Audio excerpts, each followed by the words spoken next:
Texas, an unsuspecting federal agent is abducted at gunpoint. The men responsible escape unseen into the vast South Texas terrain.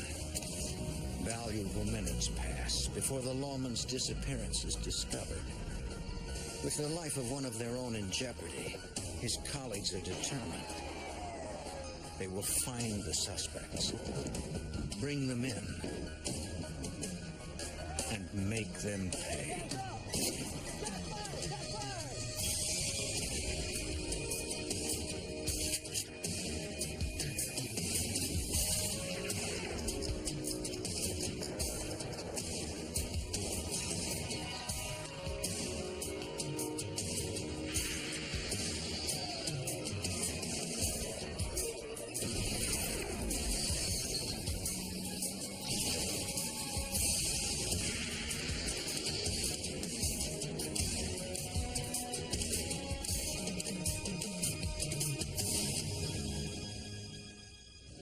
When the victim of a violent crime is a member of law enforcement, the job of investigating becomes personal.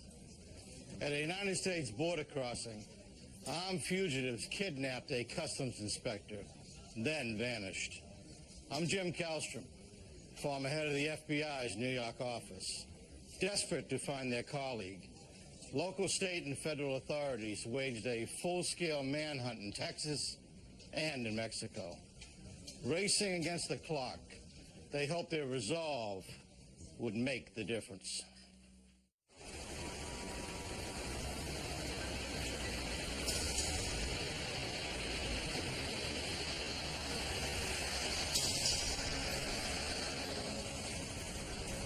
Authorities at the U.S. port of entry at Del Rio, Texas, see hundreds of legal crossings between the United States and Mexico every day.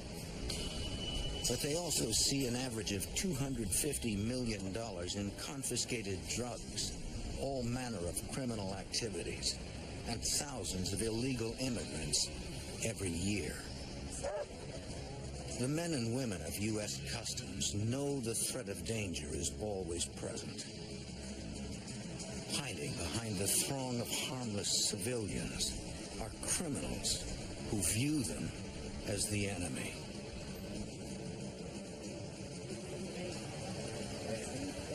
In the afternoon of January 27th, 1984, a vehicle with Texas plates pulled up to the port's primary checkpoint.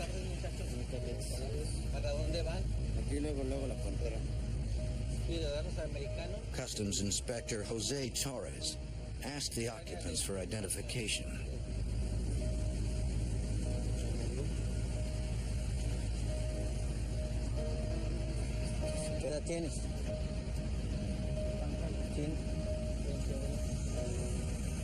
The three passengers provided green cards showing they were legal resident aliens allowed to work in the U.S. The driver explained he was an American citizen, but produced only a baptismal certificate as proof.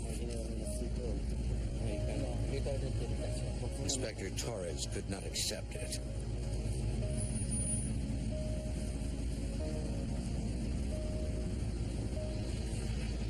Logging in the car's license plate, he ordered the driver to a secondary checkpoint for further verification.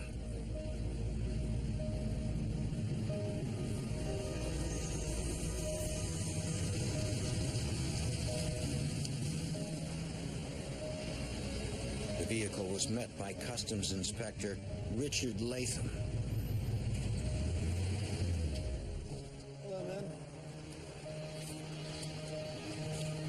A 10-year veteran at the border, it was his job to handle questionable persons or vehicles. Latham brought the driver inside to speak with an officer of the Immigration and Naturalization Service. The INS officer chastised the driver over his insufficient papers. Since the man claimed he was a U.S. citizen, born and raised in El Paso, the officer interrogated him on details only a resident could know. In minutes, the man's detailed answers persuaded the official that his lack of paperwork was his only indiscretion.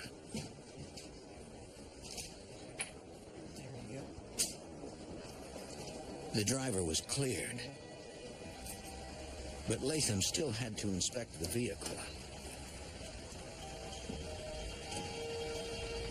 Stand over there.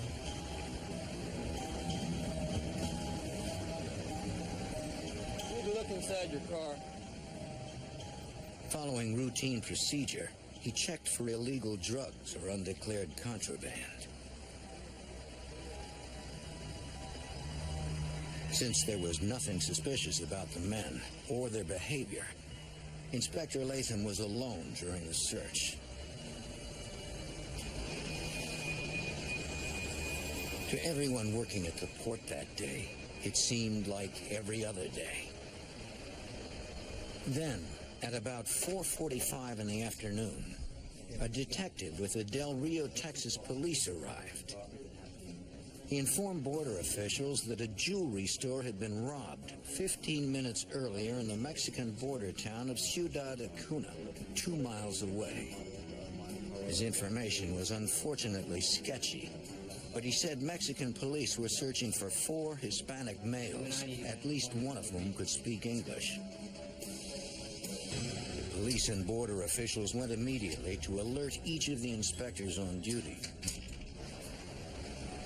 Since the robbers might try to enter the United States, inspections at the primary checkpoints were doubled. Got anything to declare? Okay. But at around 5 o'clock, Inspector Torres received disturbing news. Customs Inspector Richard Latham was missing. Del Rio Detective John Martin was at the port that day. For him to just suddenly disappear, we knew something was wrong. Although the time of the disappearance marked a shift change, Latham had not followed the required protocol for leaving his post. He had not left in his own vehicle. He had not checked out and told anyone else that he was leaving. And the standard procedure for those inspectors, even if they were rotating off for a coffee break or to go to the restroom, would have been to have notified other inspectors at the port. None of this had occurred. Their only conclusion was Inspector Latham had been kidnapped. Our first investigative response was to determine when Inspector Latham had last been seen and what he had been doing. Customs Inspector Torres reported seeing Latham searching an older model vehicle at the secondary checkpoint. He described the car as a gray, late 1970s Pontiac Grand Prix with 3 or 4 Hispanic males standing alongside, who matched the jewelry thieves wanted by Mexican police. The inspector described the driver as a male in his 20s, wearing an El Paso baseball cap. Torres realized that as he turned to check the next vehicle, Inspector Latham must have discovered something. And the kidnappers struck, then escaped the port unseen. U.S. Customs Service Special Agent Dennis Harlan helped lead the search for Latham. It was a race against time.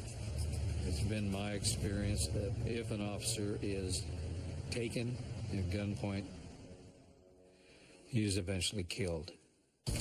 Everyone knew the window of opportunity to rescue the kidnapped officer was short. They sprang into action. A customs officer retrieved the computer list of all license plates that passed through the Del Rio port into the U.S. between 4:15 and 5 p.m., about the time Latham disappeared.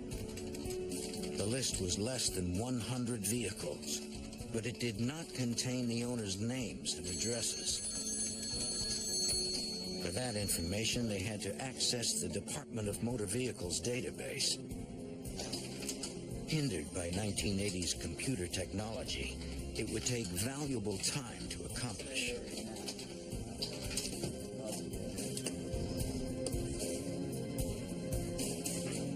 Del Rio police began creating a composite likeness using an identikit. Based on Inspector Torres and other witnesses' recollections, pre-drawn facial features merged piece by piece into an image of the driver.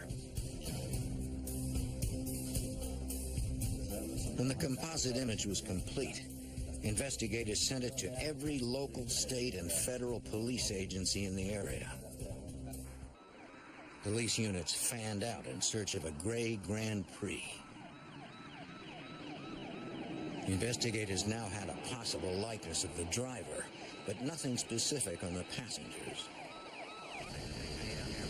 Customs Service helicopters supported the ground units. The search area was enormous.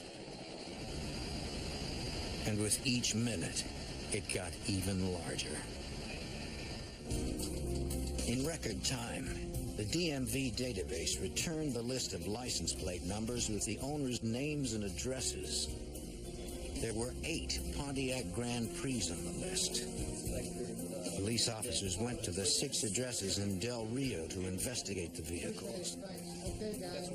But 2 were registered to owners in El Paso, where the driver of the suspect vehicle said he lived, and that was 10 hours away. A customs agent contacted the nearest FBI field office to seek their help and informed Special Agent Don Weatherman about the kidnapping. It was very discouraging to realize that we had a missing customs inspector, no trace of where he might be, what happened to him, and so very little information other than the fact that he was last seen doing his job, and no one knew or seen anything of him since that time. The customs agent asked Weatherman to direct the field agent in El Paso to track down the 2 registered Grand Prix.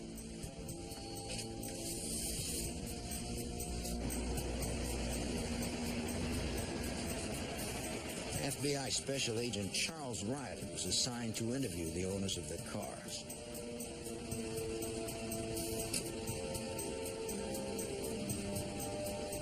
But at both residences, the vehicles were missing, and no one was home.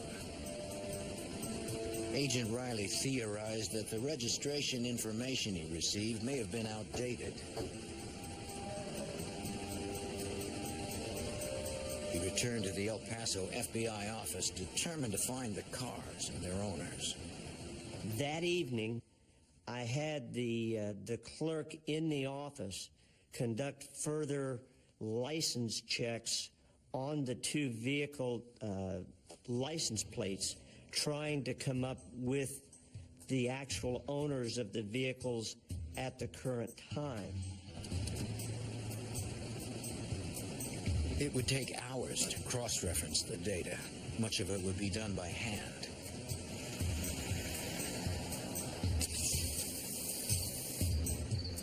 State and local police manned roadblocks in every direction from the port.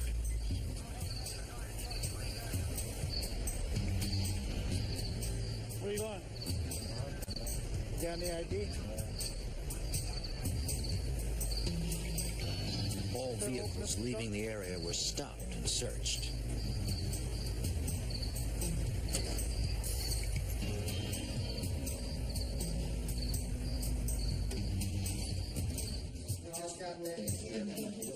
When the San Antonio FBI agents arrived in Del Rio, they were briefed on the latest developments of the search.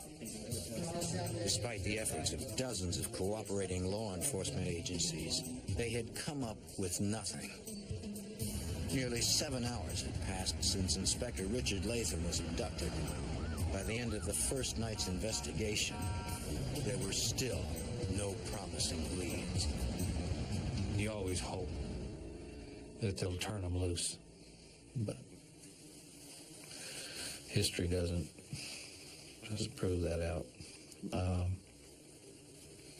So basically, we knew we were looking for a body after probably late that evening, you know. The full-scale search was still ongoing the next morning. Fixed-wing aircraft, which could travel faster and farther than helicopters, widened the search perimeter to cover the vast Texas brush.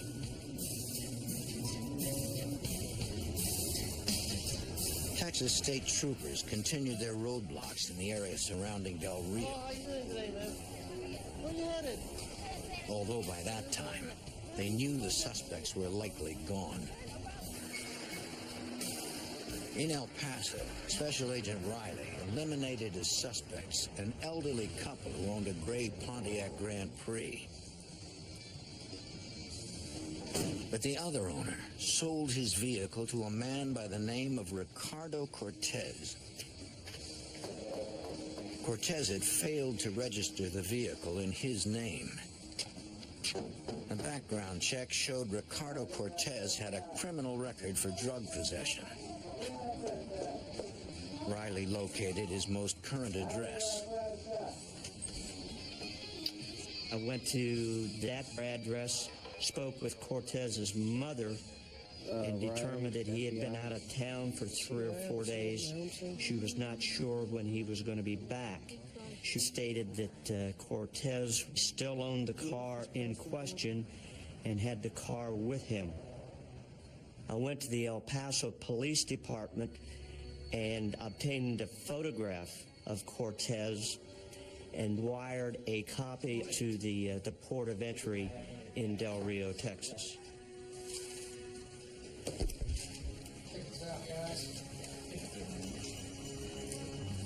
Cortez looked similar to the composite of the driver.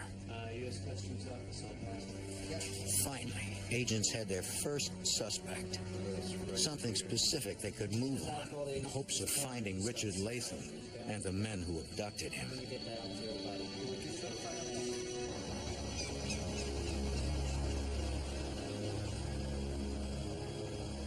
But as their hopes rose, 50 miles away, a man collecting firewood near Eagle Pass, Texas, made a grisly discovery. The body of a man wearing a U.S. Customs uniform. Man, step over here, please. In Del Rio, Texas, authorities believe jewelry thieves crossing the border in a gray Pontiac Grand Prix abducted U.S. Customs Inspector Richard Latham. Investigators identified the driver of the car as Ricardo Cortez, who had been missing since Latham's disappearance. But even as they got that first real lead, they learned the body of a man wearing a U.S. Customs uniform was discovered in a ditch off Highway 277 near Eagle Pass, Texas. Local officers secured the scene, but decided nobody would enter until the FBI arrived. While agents at the Del Rio port of entry boarded a helicopter for the 60-mile flight to Eagle Pass, Texas state troopers continued to man roadblocks throughout the area. The kidnappers were now most likely gone, but no one could be certain. Though frustrated, Trooper Art Corral, who worked the road from Del Rio to El Paso, was not going to give up the search. We were out there for hours checking cars and on the roadblock, and, you know, it seemed like we weren't getting anywhere. That our supervisor advised to go ahead and stay on that road, but break off the roadblock. So, my partner and I decided to stop cars that had 3 or more Latin males in the car. About that time, we saw this car go by, and there were 3 people in the car. However unlikely, the men inside might be connected to the abduction.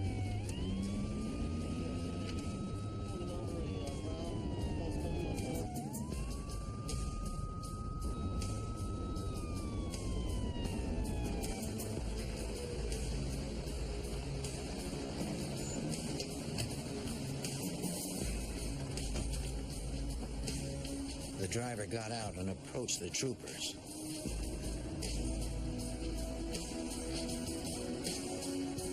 How you doing, sir? How you been? Corral explained why he had pulled him over. 4 male Hispanic subjects are involved in kidnapping. The driver gave his ID. He was a taxi driver from Eagle Pass, hired by the men in his car to take them to Presidio, Texas.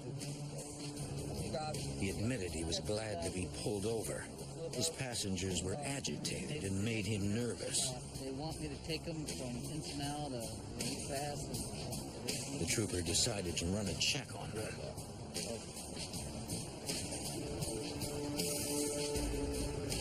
How you doing, guys? Give us your IDs, please.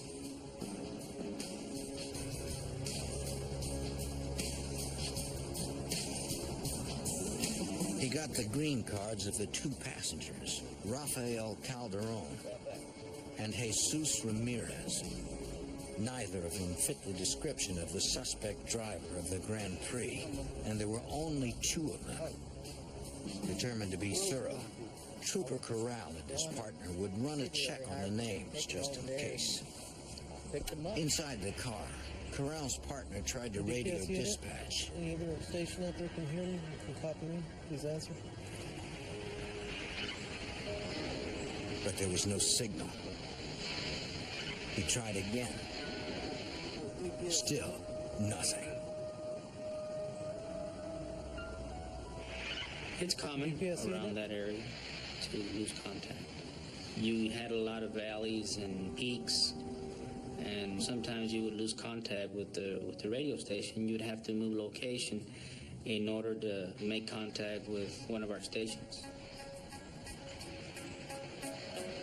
He took down the passenger's information to call in from a different position. I'm going to pay you. Couldn't get through. I just went on radio. Tell you what, sir. Here's your ID card. Follow me back to the vehicle, okay? They believed they could afford the risk of letting the car go. Out here, there's only one road. You may not have another road for 100 miles. So when you let a car go, you know, for whatever reason, and something comes up, you probably have a good chance of finding them again. The troopers took the chance and doubled back to catch a radio signal.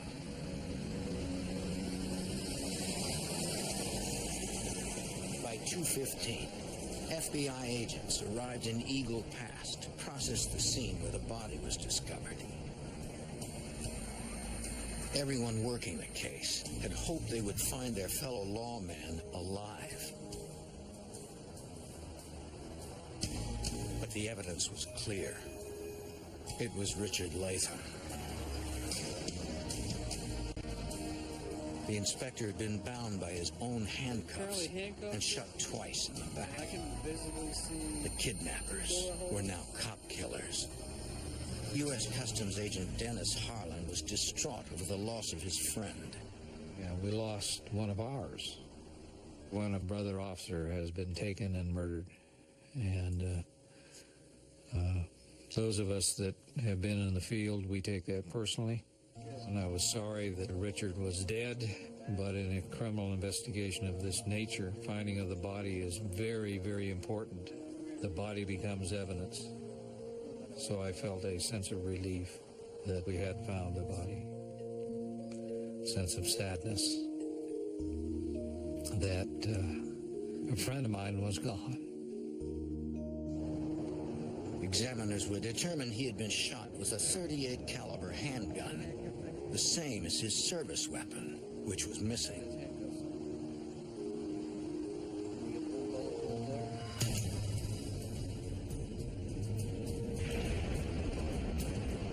DPS unit to base. Back on the highway, the troopers kept trying the radio. After several minutes, they made contact.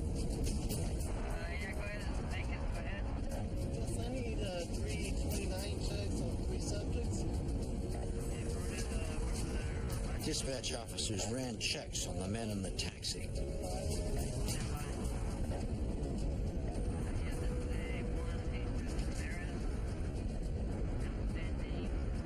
they came back with a return and said there was a possible hit on one of the passengers, which was Ramirez in the back seat. There was an outstanding DUI warrant for a Jesus Ramirez. It might not be the same Ramirez, but the troopers needed to verify his identity. So we decided to go ahead and try to catch up to the car.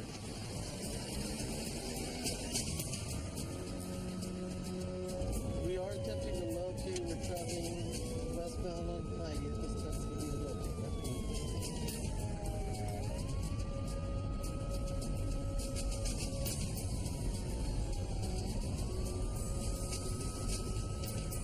Fortunately, the taxi was still on the highway.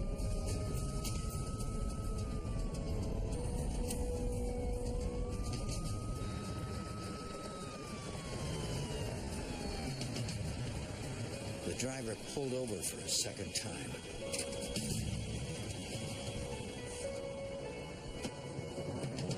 Trooper Corral cleared the driver and approached the vehicle to speak to Jesus Ramirez. I start yelling for the guy in the back seat that I need to talk to him to come on out. At this time, I see the passenger kind of slouched in the back seat, and he's moving around. You know, I can see his head and shoulders kind of squirming in the back seat. So I keep calling him back, and all of a sudden, tomorrow there's much. I ain't talking to you. Go in the back.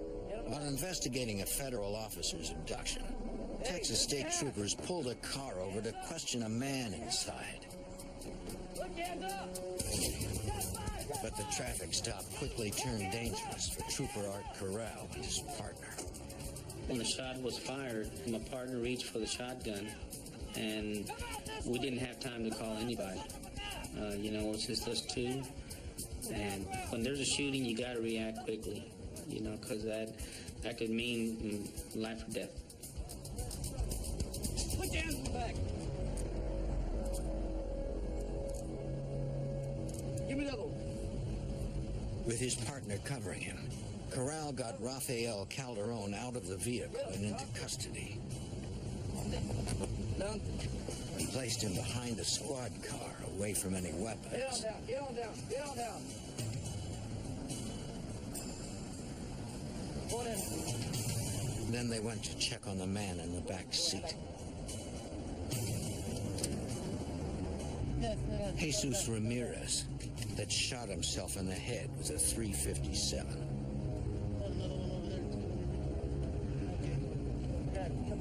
The troopers recovered that weapon and a .38 caliber revolver.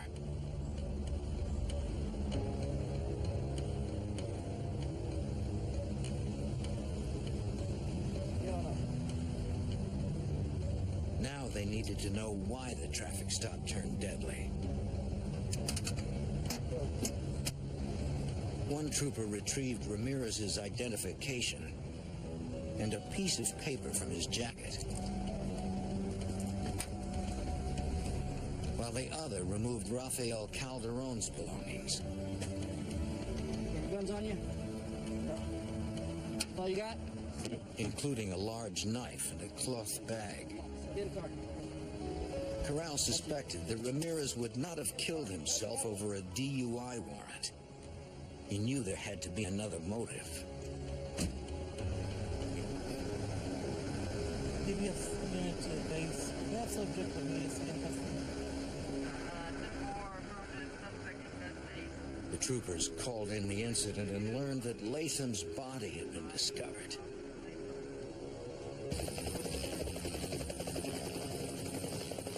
Customs agents and the FBI believed the highway shooting was connected to the Latham case and flew to the scene. When they arrived, they reviewed the evidence. Along with the .357 Ramirez used to kill himself was a .38 caliber handgun, a service revolver later determined to be Inspector Richard Latham's, the gun that killed him. It's in the bag. Found a whole bunch of jewelry. In the pillowcase taken off Calderon, they discovered tens of thousands of dollars of jewelry that matched the items stolen during the robbery in Mexico. They also found a handwritten bill of sale for a 1975 Pontiac Grand Prix taken from the dead man's jacket.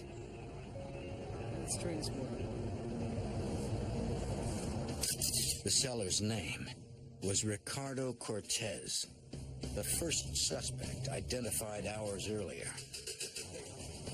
Now, with Rafael Calderon in custody, it was time to get some answers. On the way back to Del Rio, FBI Special Agent Moses Alanes interrogated Calderon. I was in the back seat, a Ranger's vehicle. On the way, Mr. Calderon began relating to me what had transpired the previous 2 days from the point that they left El Paso, himself and 3 other friends, into Mexico. Calderon claimed that Jesus Ramirez planned the robbery.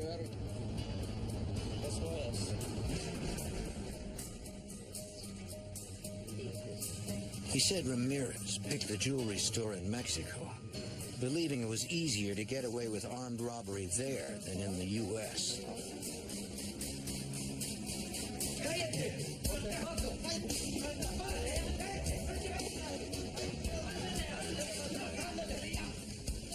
While Calderon, Ramirez, and a third man he knew only as Carlos robbed the place, their driver, Ricardo Cortez, waited in the getaway car.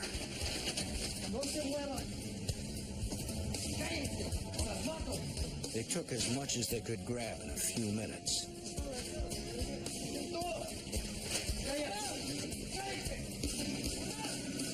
Then left.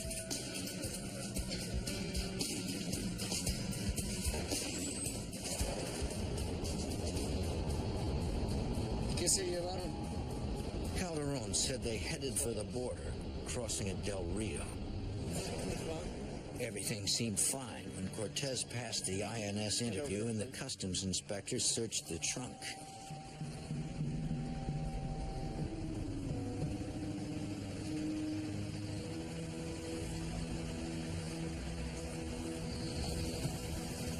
Look in your car. They began to get nervous when he checked the back seat.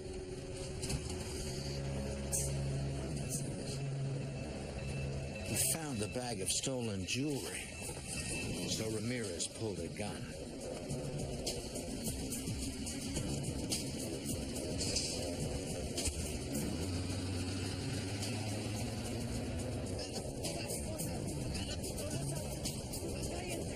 As they left the port, Cortez and a man named Carlos took the inspector's service revolver and secured him with his own handcuffs.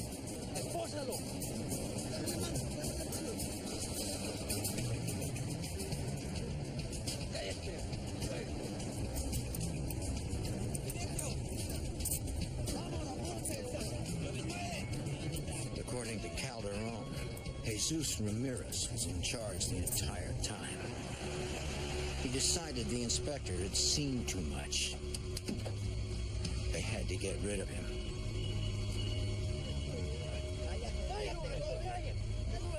Calderon said he and Ramirez forced Latham into the ditch.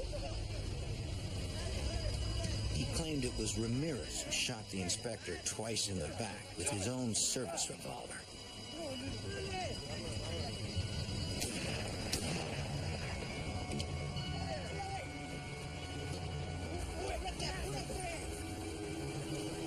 After leaving the customs inspector to die, the men continued to Eagle Pass, where they crossed the border back into Mexico.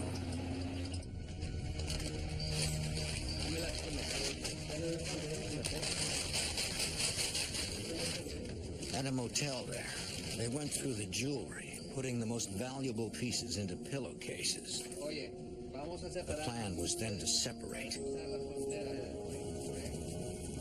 Calderon and Ramirez would take the jewelry back into the United States. Ricardo Cortez and Carlos were supposed to keep the car in Mexico for a few days.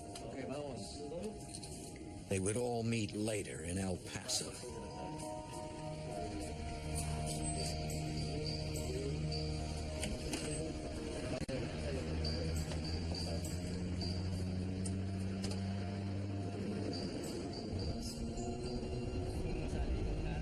The agent noted that during Calderon's version of events, he repeatedly named Ramirez as the trigger man. As the suspect was taken to jail in Del Rio, agents reviewed the facts of their case. Rafael Calderon was in custody. According to him, the shooter was Jesus Ramirez, who had killed himself at the traffic stop. The driver of the Grand Prix Latham searched was Ricardo Cortez of El Paso. The fourth suspect was a man Calderon knew only as Carlos. He and Ricardo Cortez were still at large. Customs Special Agent Dennis Harlan was determined to find them. Every effort was going to be made to capture and prosecute the people that were involved.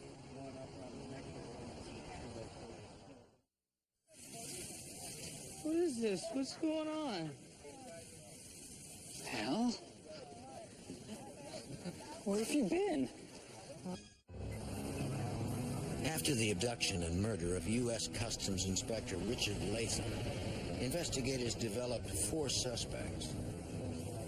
One suspect, Rafael Calderon, was in jail. Another was dead, and 2 more were still at large. 6 hours after Latham's body was recovered, the state police in Piedras Negras, Mexico, asked FBI agents to come to their office.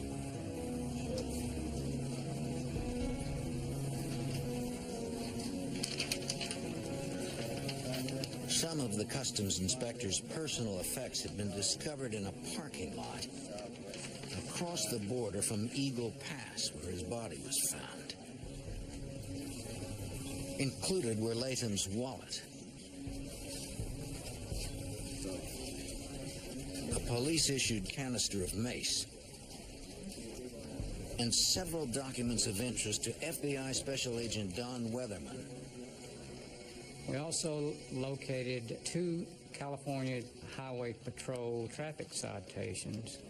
One listed to Rafael Calderon, the subject in custody, and the other listed to Carlos Pena. Less than 24 hours after the abduction, investigators had an ID on the 4th suspect. Carlos Pena was a Mexican native legally residing in the U.S. Investigators received his photo from the Immigration and Naturalization Service. Now they had to find Pena and his associate, Ricardo Cortez. It seemed that wouldn't take long. The next day, El Paso police received a tip that Cortez and Pena were hiding in an apartment in South El Paso. SWAT teams cleared the building apartment by apartment.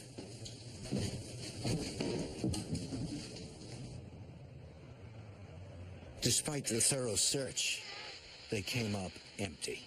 All clear. U.S. Customs Agent Dennis Harlan was undaunted.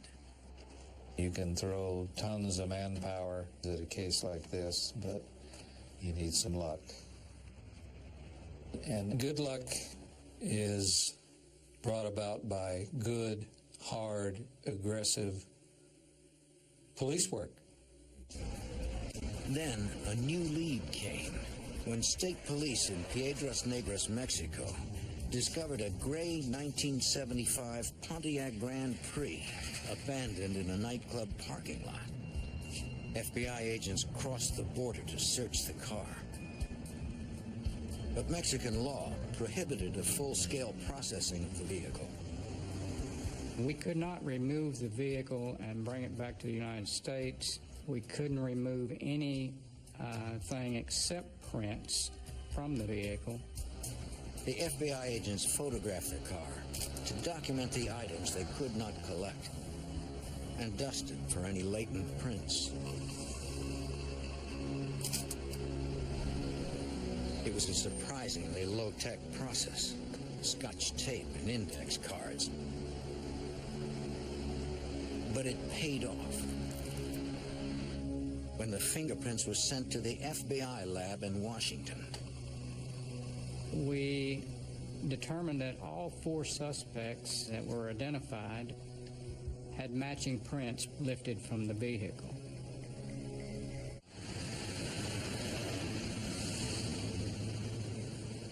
In El Paso, Texas, FBI agents located Cortez's girlfriend.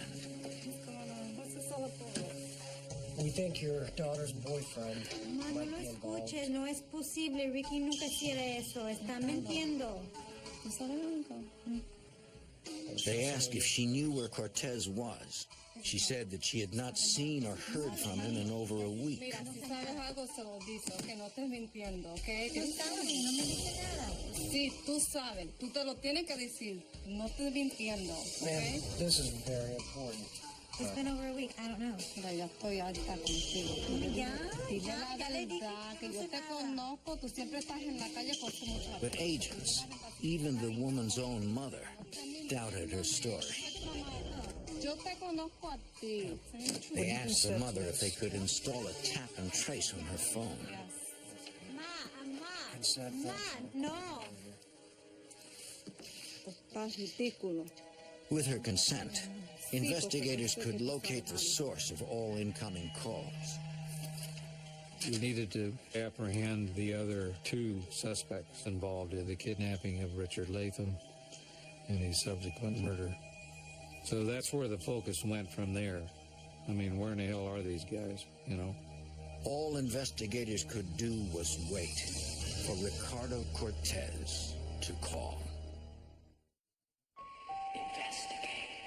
Investigate. Tonight. The FBI, U.S. Customs Service, and other agencies were closing in on 2 remaining suspects in the murder of a U.S. Customs officer. Agents had contacted the girlfriend of one of the suspects, Ricardo Cortez, and were monitoring her telephone. Hello? Ricky? Where are you? 2 days later, she received a call. Be careful. It was Cortez. Where was he at?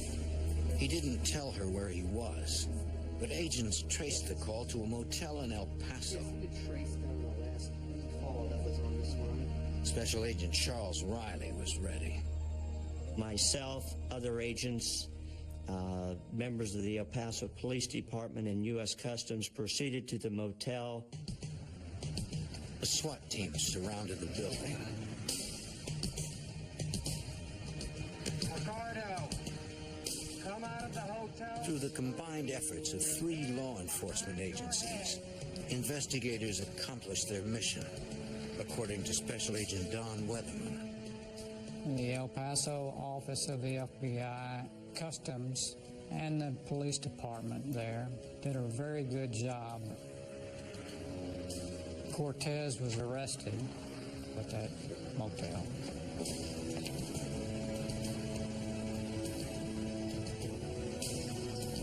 "8 days after Richard Latham's murder, Texas authorities had Ricardo Cortez in custody. A search of the room revealed no sign of suspect Carlos Pena.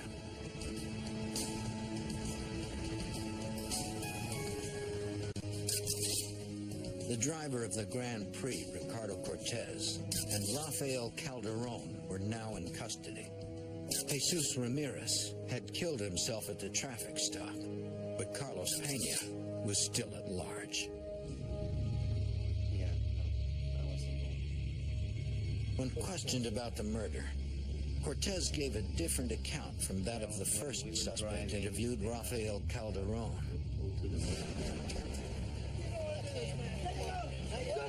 Cortez agreed that after they kidnapped Latham, Ramirez and Calderon led the inspector into the ditch.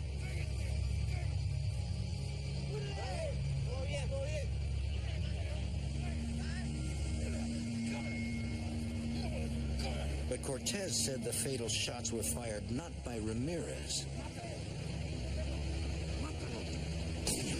but by Rafael Calderon. After the traffic stop by the Texas State Troopers and Ramirez committed suicide, Calderon saw an opportunity to blame his dead associate. When Cortez stated that it was in fact Calderon who had shot Inspector Latham, this was somewhat of a surprise. Cortez said that after the force split up, he and Pena abandoned the car and took a bus to Juarez, Mexico. Cortez advised that Pena was still in Juarez and had not come over to El Paso. The FBI realized that they could not arrest him on their own.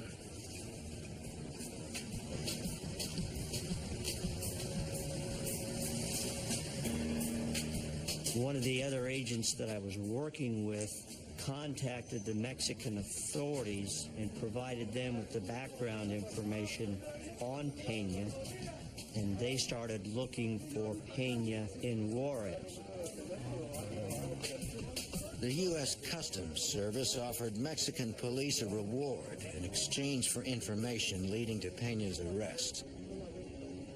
Police in Juarez made sure Pena's friends and relatives understood that authorities would not leave any of them alone until the fugitive surrendered. 2 days later, the tactic proved successful. Pena contacted the El Paso FBI office and advised that he wanted to turn himself in. Arrangements were made with him to meet at the top of the Santa Fe Bridge. The top of the bridge is the border between Mexico and the United States, and there's a marker there. We are not allowed to proceed into Mexico for any interviews or any apprehensions. So by meeting him at the top of the bridge, we asked him to step across into the United States, which he did, and we took him into custody. The manhunt was over. The investigators took Carlos Pena to the El Paso port of entry. When questioned, his story matched that of Cortez down to the slightest detail. FBI Special Agent Don Weatherman. In my mind, the arrest of Carlos Pena pretty much summarized and concluded the investigation as to who was responsible for Richard Latham's murder. Their story was so consistent, I'm convinced that Calderon was the shooter and not the deceased Jesse Ramirez. In San Antonio, a federal grand jury indicted Calderon, Cortez, and Pena on 6 counts. In exchange for his cooperation, Ricardo Cortez was allowed to plead guilty to conspiracy and assault on a federal officer. Carlos Pena pled guilty to the same charges. They were also convicted of state kidnapping charges and each received 23 years. Rafael Calderon, the man who killed Richard Latham, was charged with assault and murder of a federal officer. He pled guilty and was sentenced to life in prison. No one had been able to stop the men from taking U.S. Customs Inspector Richard Latham's life. But his peers, his friends, made sure the killers paid the price. Customs Service Special Agent Dennis Harlan. When anybody is murdered, it's serious business. But when an officer serves the country and protects the people, when he or she is murdered, there's something that happens within law enforcement that is very, very positive. Nobody cares about who gets credit. Everybody is interested in capturing those who were involved and seeing that justice is done. Memorial services for Richard Latham were held at the Del Rio Port of Entry on January 31st, 1984 at 2 p.m. At 2:30, U.S. Customs officers in every port of entry in the country observed a moment of silence out of deep respect for their fallen friend.